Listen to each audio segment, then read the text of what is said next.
Қайырлы күн, жас түлек. Бүгін сіздермен мемлекеттік емтиханда нақты келуі мүмкін есептерді талдаймыз. Жалпы емтихан екі бөлімнен тұрады: А бөлімі және Б бөлімі. А бөлімі ол сіздерде 15 сұрақ, бір балдан тест түрінде. Б бөлімі күнделікті жазып жүрген БЖБ, ТЖБ есептеріңізге ұқсайды. Енді бірінші есепке қараймыз, теңдеуді шешіңіз дейді. Логарифмнің қасиетін пайдаланамыз, яғни анықтамасында мына тұрған сан x қосылған 2 тең болу керек. Мынаның түбір астында 2-нің 6 дәрежесіне тең болу керек. Түбір астында 2 деп отқандарыңыз, ол сіздерде 2-нің 2-ден 1 дәрежесі теңіз. Оны біз нешеге көбейтеміз? 6-ға көбейтіп жүреміз. Қысқаратын болса, ол сіздерде 2-нің 3 дәрежесі болады. Ол деп отқандарыңыз 8. 8-ден 2-ні азайтсаңыздар 6-ға тең. Бізде А жауабы дұрыс болады екен. Мына функцияның x шексіздікке ұмтылғандағы шегінің мәнін табыңыз дейді. Шек, біз шекті есептеу үшін мына ұмтылып жатқан мәнді мынаған әкеліп қоюымыз керек те. Мынадан шексіздік, алымнан бөліміне де шексіздік. Шексіздік бөлімге шексіздік сіздерде анықталмаған. Сондықтан анықталмағандықты ашамыз да барлығын дәрежесі ең үлкен, яғни x-дің квадратына бөліп жібереміз.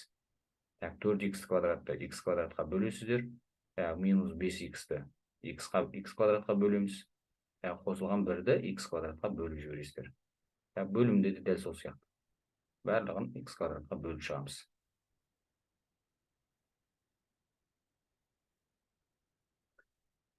Енді қысқаратындан бізде қысқартып жіберетін болсаңыздар не қалады? Мына жерде 4 қалды.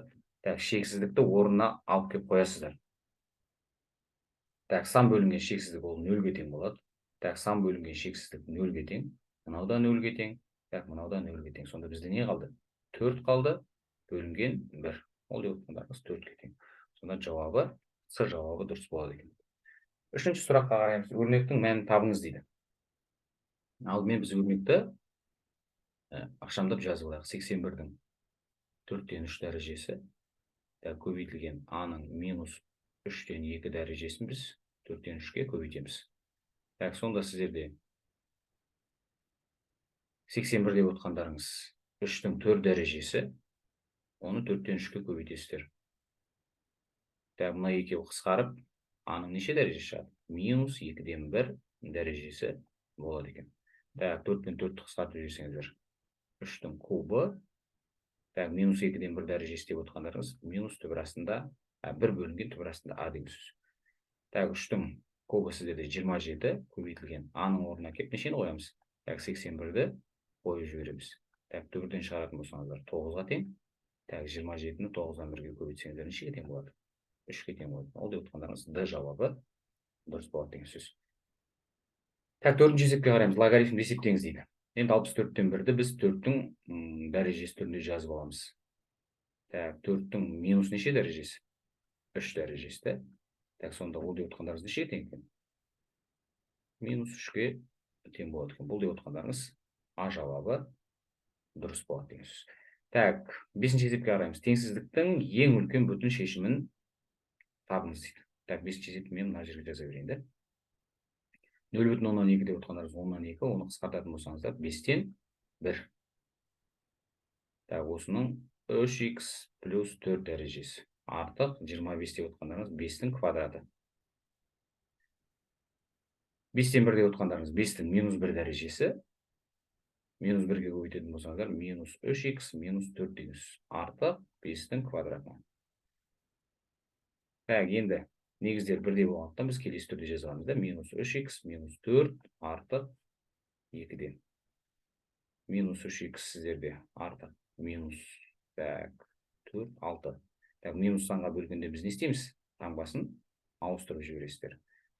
Сонда теңсіздіктің шешімі минус 2-ден кіші жағы, яғни осының ең үлкен сан минус 2 кірмей тұрғандықтан минус шексіздікте минус 2-ге дейін ғана. Минус 2 өзі кірмейді, сондықтан ең кіші бүтін шешім нешеге тең болады? Мына жағында жатқандар. Әрине минус 3 деген жауабы дұрыс болады екен. 6-ші есепке қараймыз. Мына функцияның туындысын және де оның минус 3-ке тең болғандағы мәнін табыңыз дейді. Алдымен туындысын есептеп алайық.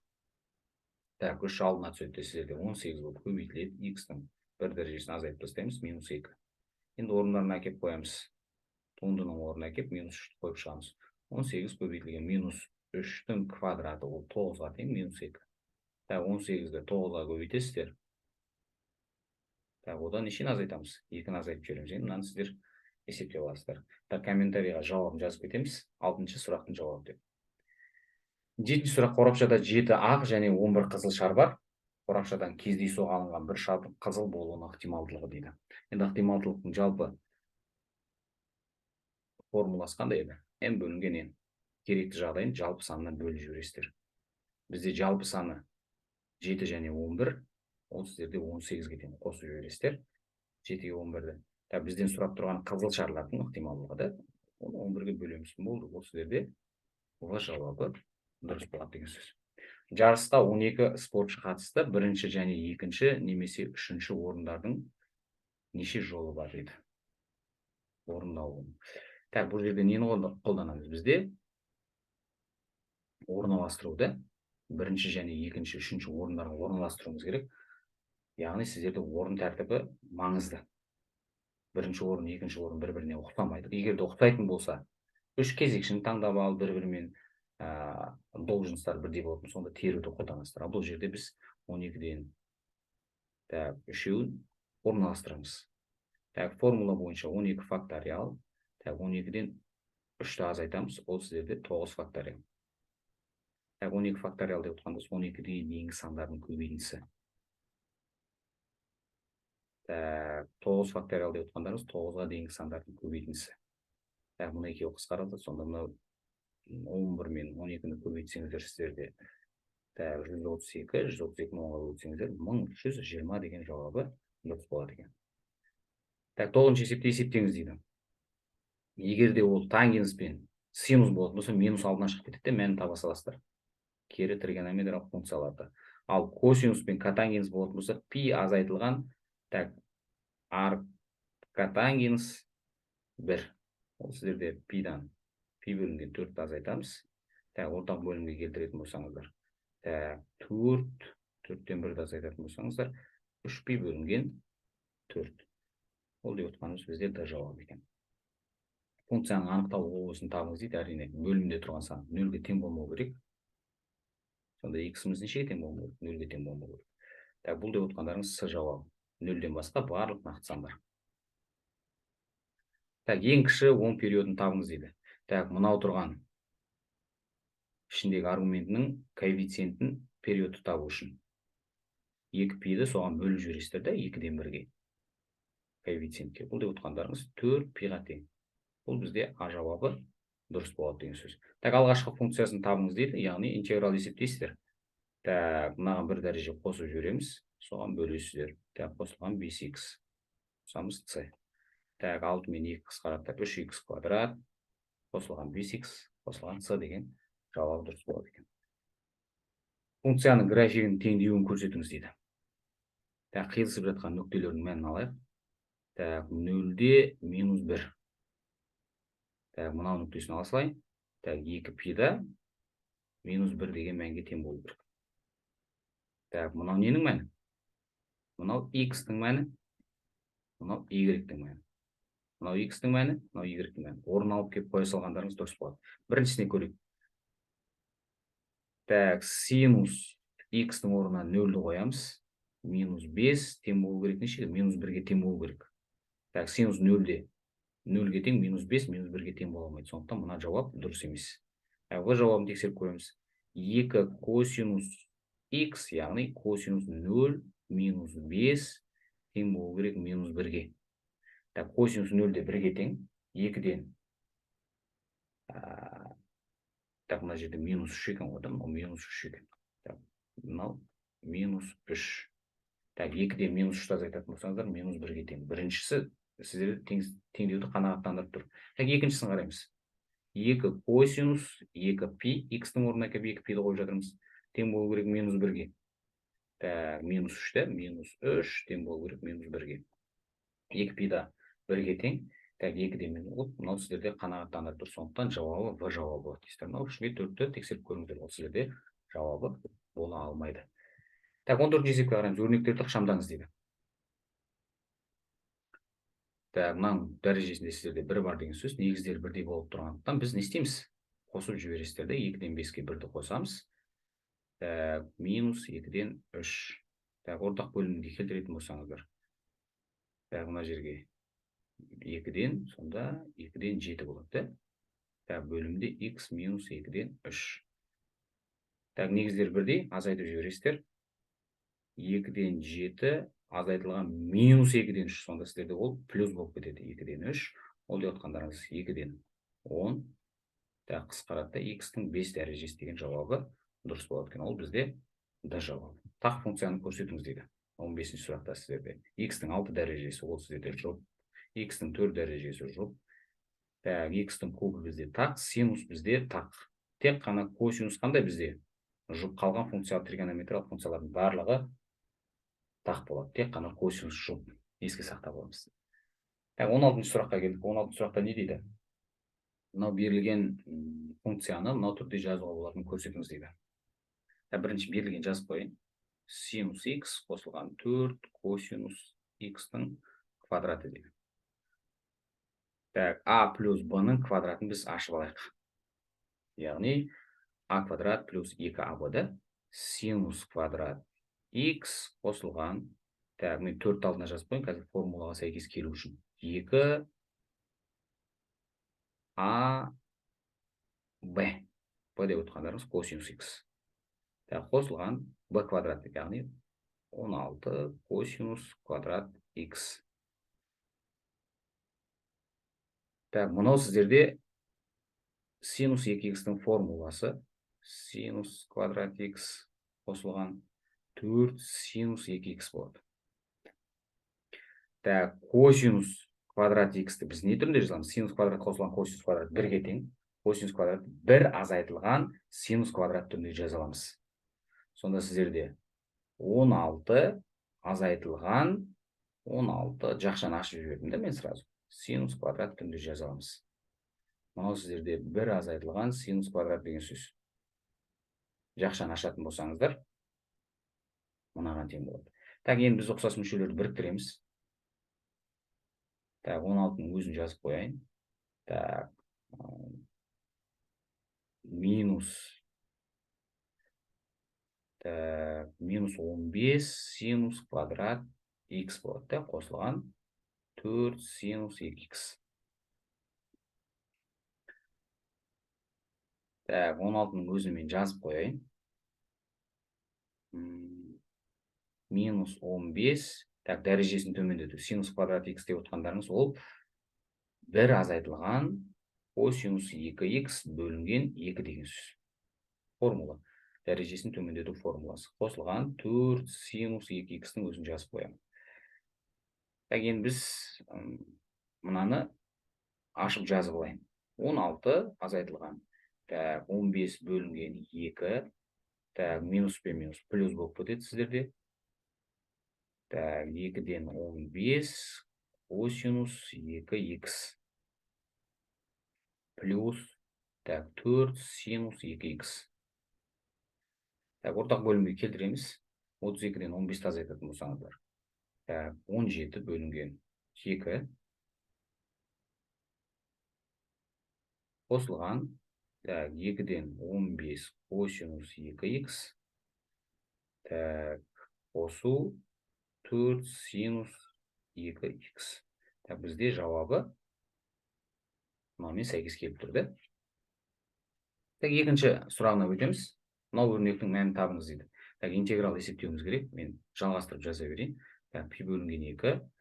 Мынау бізде тең болды қайсыған? 17 бөлінген 2, 2-ден 15 косинус 2x, 4 синус 2x. Соны жазып қоямын. Мынаған тең болды. Тең деп жалғастырып кете беріңіздер. 17 бөлінген 2 плюс 15 бөлінген 2 косинус 2x қосылған 4 синус 2x. Осыдан біз интеграл алуымыз керек. Dx. Дұрыс жаздық. Интеграл ашып жазатын болсаңыздар 17 бөлінген 2 Так, x қосылған косинус 2x. Так, косинустан интеграл алатын болсаңыздар, ол синус болады, да? Так, синус 2x.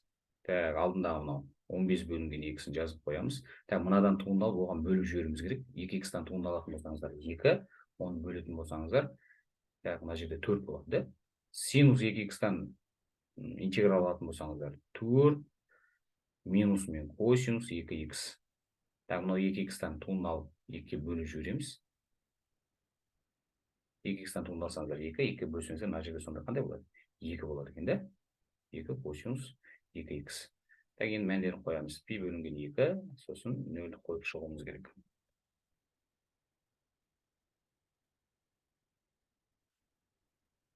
Так, бірінші біз пи бөлінген 2-ні қоямыз. 17 Ньютон Лейбниц формуласын еске түсіреміз. Пи бөлінген 2, так, қосылған. Так, 4-тен 15 синус 2 көбейтілген пи бөлінген 2, азайтылған 2 косинус 2 пи бөлінген 2. Так, минус. Так, енді 0-ді қойып шығуымыз керек. 0-ді әкеп орындарына қойып шығамыз. Так, мұна 0-ге көбейтетін болсаңыздар, мен жазбай қояйын. 0, так, қосылған синус 0-ден 0-ге тең. Так, минус 2 косинус 2 көбейтілген 0. Так, тең болады. Мұнау 17 бөлінген 4 қосылған. Так, синус пида бізде 0-ге тең. Мұнау 0-ге тең болып кетті. Так, мұны екеуі қысқарып сіздерде косинус пида минус 1-ге тең, минус 2-мен көбейтсе ол плюс 2 болып кетеді, мына жерге. Так, плюс 2, так, минус, так, косинус 0-де 1-ге тең, минус 2, мұна минуспен тағы да плюс 2 болып кетеді. Так, сонда сіздерде жауабы деп жазып қойасыздар. 17 бөлінген 4 қосылған 4 шығады екен. Жауабы деп жауап жазып қойыңыздар. Так, ауданы 81 метр квадрат болатын тік бұрышты жер телімі қоршалған периметрдің ең кіші мәнін ескеретін болса, телімнің ауданы қандай болады дейді. Так, енді бұл есепті есептеу үшін біз не істеуіміз керек? Ауданның формуласын еске түсіруіміз керек. S деп отқандарыңыз, A-ны неге көбейтеміз? V-ға көбейтіп жібересіздер. Так, периметр деп отқанымыз не еді ол? 2 еселенген А қосылған Б болады. Так, біз осыдан бұның мәнін табатын болсаңыздар, S деп отқанымыз ол 81-ге тең. 81-ді неге бөлесіздер? А-ға бөліп жібереміз, да? Орнына әкеп қоямыз мына бұның орнына. Периметр тең болады 2А қосылған 81 бөлінген А-ға тең болады екен. Енді екінші теңдігімен жұмыс жасайсыздар. Жақшаны ашатын болсаңыздар 2А қосылған, так, 281 көбейтетін 162 бөлінген А болады. Так, енді біз ең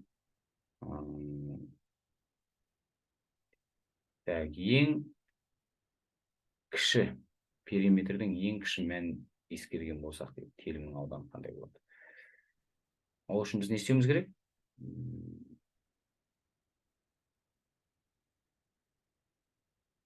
Туынды табуымыз керек, та?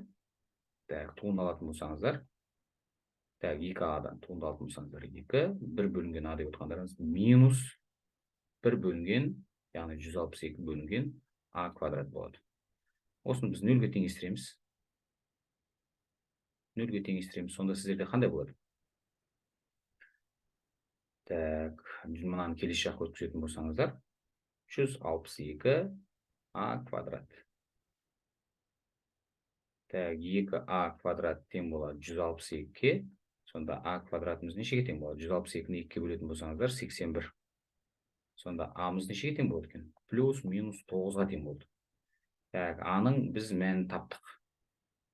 Не істейміз? Так, телімнің ауданы қандай болады дейді. А-ның мәнін тауып алсаңыздар, бұның орнына қоясыздар. Сосын, енді кіші мән сіздерде минус 9-ды біз жауап ретінде ала алмаймыз. Сондықтан бұның орнына келіп қоясыздар. Так, Б деп отқандарыңыз 81-ді нешеге бөлеміз? 81-ді 9-ға бөліп сонда 9-ға тең екен. Так, ең кіші мән ескеретін болсақ, аның мәнін табу керек қой да бұл жерде. Сонда жауабында не деп жазып қойсыздар? А-мыз нешеге тең болғанда? 9-ға тең болғанда бізде ауданы 81-ге тең болады. Ең кіші мәні. Жауап солай жазып қойсыздар. X кездейсоқ шамасы кестеде тарау заң берілген. Бізде математикалық күтім берілген. Енді бізге табу керек А мен Б-ның мәнін дейді. Біз ықтималдылықтың қасиетін білеміз. Мынау бірге тең болу керек. Яғни мыналардың қосындысы бірге тең болу керек. Сосын математикалық күтім деп отқандарыңыз мыналарды көбейтіп қосып шыққанға тең да. Так, біз жазып алайық алдымен. 0,1 қосылған А қосылған 0,2 қосылған Б қосылған 0,2 ол сіздерде бірге тең болу керек. Ықтималдылықтың қасиеті бойынша. Так, математикалық күтім деп отқандарыңыз 3-ті 0,1-ге көбейтсеңіздер 0,3, 4-ті А-ға көбейтеміз. Так, 5-ті 0,2-ге көбейтсеңіздер 1. Так, 7Б қосылған 1,6. Ол сіздерде нешеге тең болу керек? Бізде 5-ке тең болу керек. Бұл математикалық күтімнің формуласы еді. Сосын жүйеге алып біз А мен Б-ның мәнін табамыз. 0,5 бірден азайтсаңыздар, А қосылған Б тең болады екен 0,5-ке. Так, 2,6, 2,9. Так, мына жақта 5-тен 2,9-ға азайтсаңыз 2,1-ге тең. Так, 4А қосылған 7Б. Так, енді алмастыру тәсілімен шығарсаңыздар болады. Не болса, мен 4-ке көбейтіп жіберейін қазір. Так, 4А қосылған 4Б тең болады нешеге? 2-ге. 4А қосылған 7Б тең болады 2,1-ге. Екеуін бір-біріне не істеп жібереміз? Азайтып жібереміз да. Сонда сіздерде минус 3Б тең болады минус 0,1-ге. Б-мыз нешеге тең болады? Минус 0,1-ді минус 3-ке бөлеміз. Ол деп отқандарыңыз 30-дан 1-ге тең болады. Б-ның мәнін тауып алдық. Енді біз А-ның мәнін таба аламыз. А деп отқандарыңыз 0,5-тен Б-ны азайт деген сөз. Так, 0,5 деп отқандарыңыз 2-ден 1, 2-ден 1-ден 31-ден 1-ді азайтатын болсаңыздар. 30, мына жерде 1-ді. Так, 15 қой да мына жерде. Так, 15. Так, 15-тен 1-ді азайтатын болсаңыздар. 14, 30-дан 14, ол деп отқандарыңыз 15-тен 7 деген сөз. Так, жауабына жазып қойасыздар. Жауабы А тең 15-тен 7, Б тең болады 30-дан 1-ге деп. Так, мынау функция берілген. Функцияның графигінің экстремум нүктелерін табыңыз дейді. Онда біз алдымен не істеуіміз керек экстремумдарын табу үшін? Тунысын тауып алуымыз керек. Так, 5 алдына шығып кетеді. Бір дәрежесін азайтып бастаймыз. Так, осыны не дейміз? 0-ге тең деп аламыз. Сонда x-ның 4 дәрежесі сіздерде. Так, 5-ті 1-ге бөлетін болсаңыздар. Так, 1x-іміз нешеге тең? Плюс, минус 1-ге тең болады екен. Жауабын жазып қойасыздар. Жауабы минус 1 және плюс 1. Так, өсу аралықтарын табу үшін не істейміз? Жаңағы тауып алған экстремумдарын белгілейміз. Так, мына жерде минус 1, мына жерде плюс 1. Таңбасын анықтаймыз. Плюс, минус, плюс. Так, бізге плюс жақтары ол өсу аралықтары минус шексіздіктен минус 1-ге дейін, 1-ге 1-ден плюс шексіздікке дейін. Так, 1-ден плюс шексіздікке дейін ол сіздерде өсу аралықтары. Функция өседі.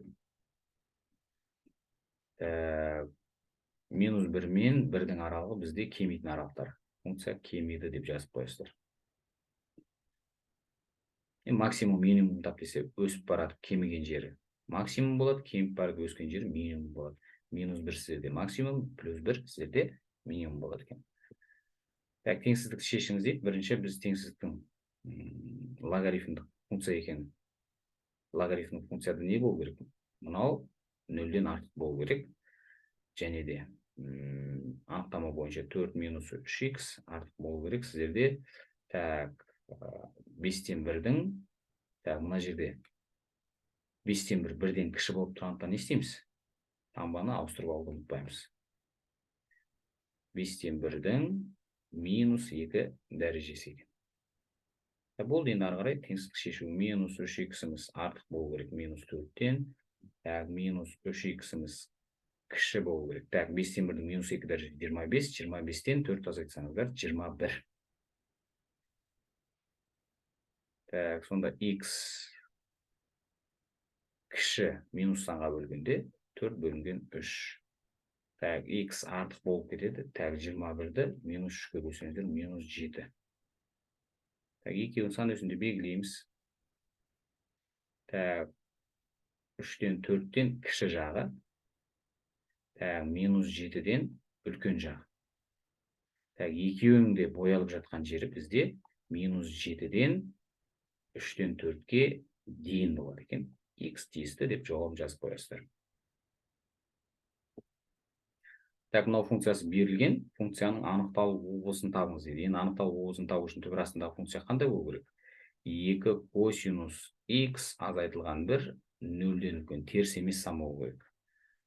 Так, енді теңсіздікті шешетін болсақ бізде косинус x-іміз артық немесе тең. Так, 1, 1-ді 2-ге бөлсеңіздер 2-ден 1. Так, мынандай теңсіздіктерді шығарыңызды формулаға салыстырсаңыздар болады, не болмаса қандай еді?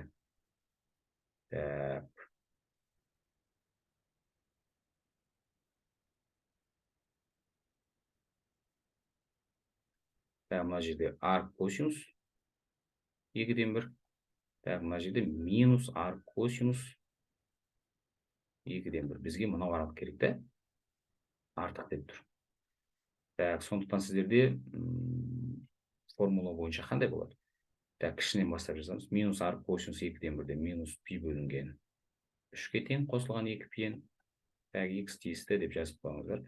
Так, арк косинус 2-ден 1-де бізде пи бөлінген 3 қосылған 2 пиен. Так, жауабын осылай қалдырасыздар.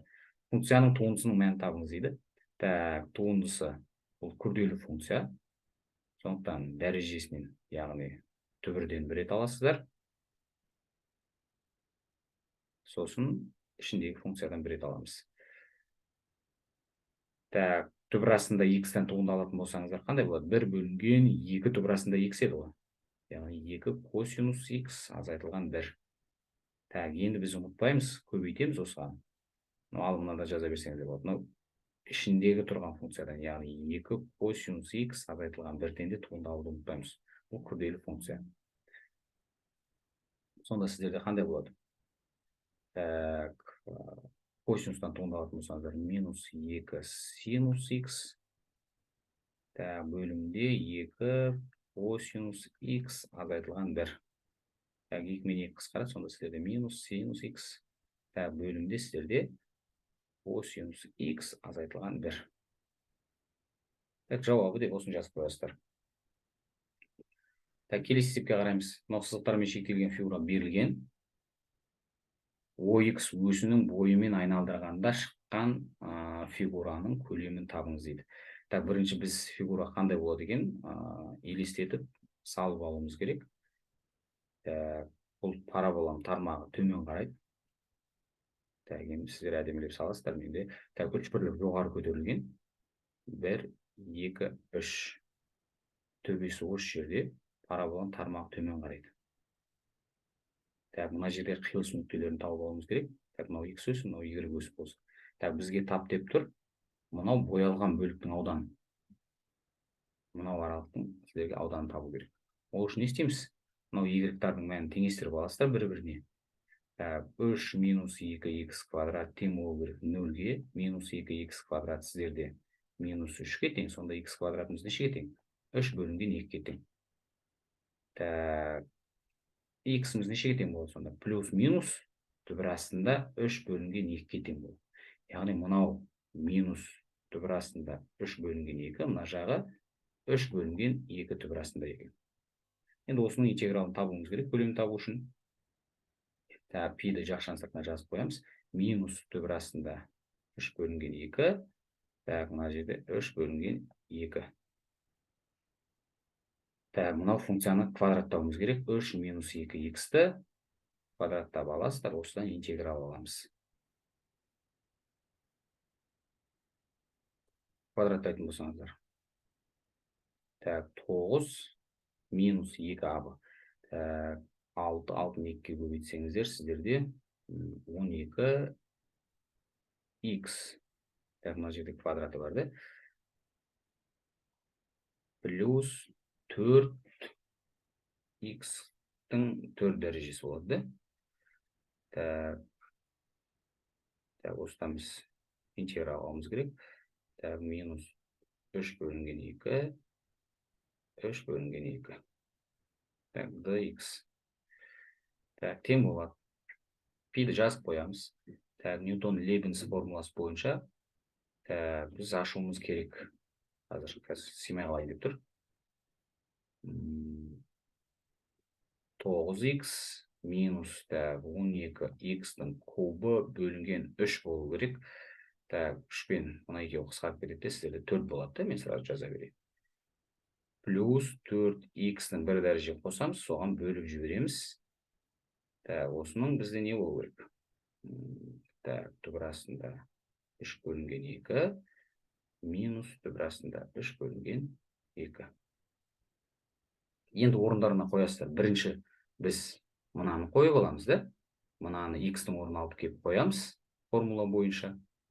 Так, сосын ұмытпаймыз, мынаны минус жақша қалып жазыңыздар. Мынау x-ның орнына алып келіп қоямыз.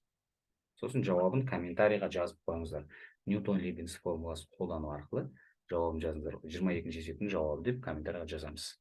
Мына жерде сіздерге орын жетпей қалайын деп тұр. 23-ші есепке қараймыз.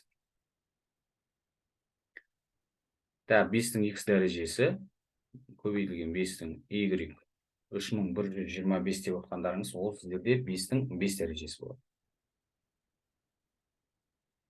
Так, мынаның өзін жазып қоямыз.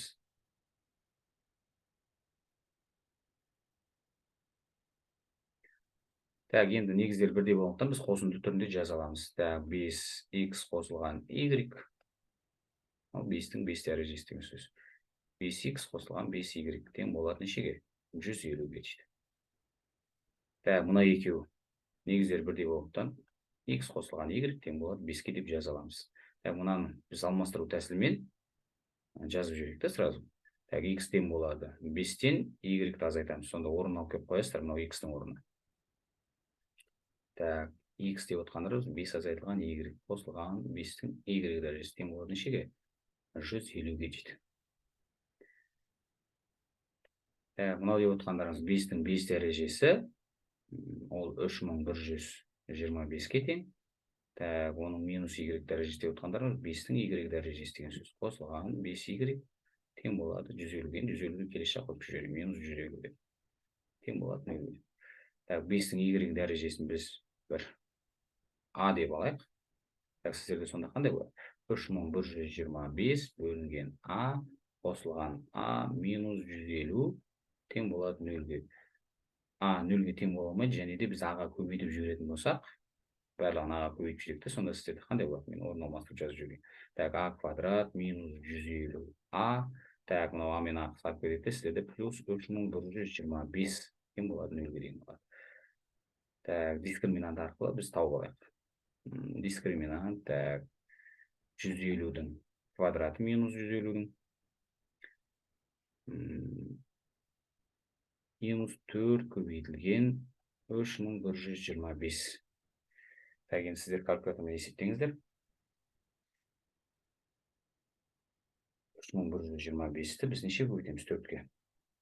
12500.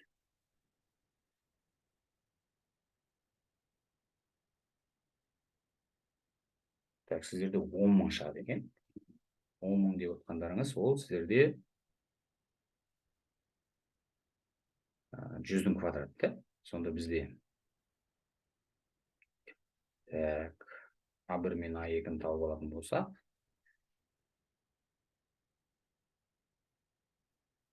так, 150 плюс минус 100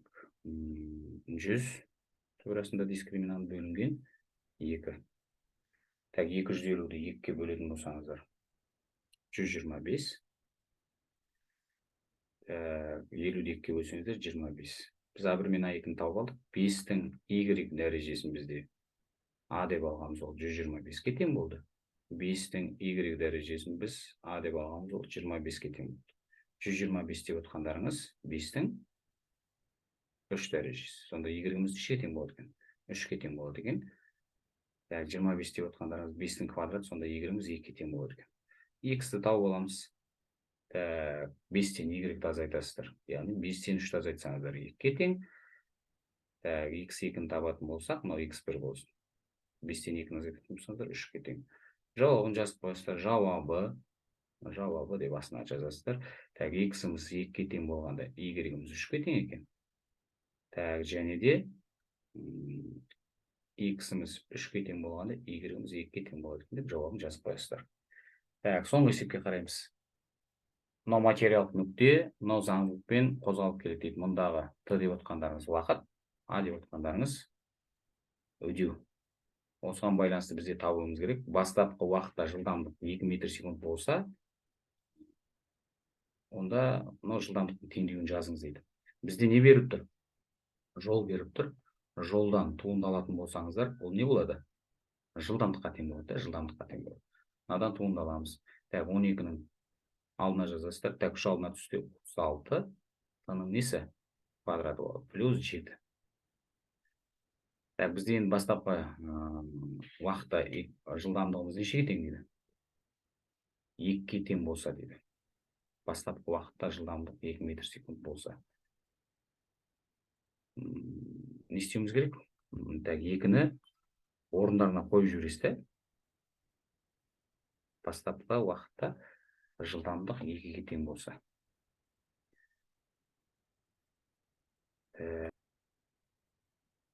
Енді орын алып кеп қоясыздар. 2-ні әкеп мына орнына қойып, есептеп, жауабын жазып қойыңыздар.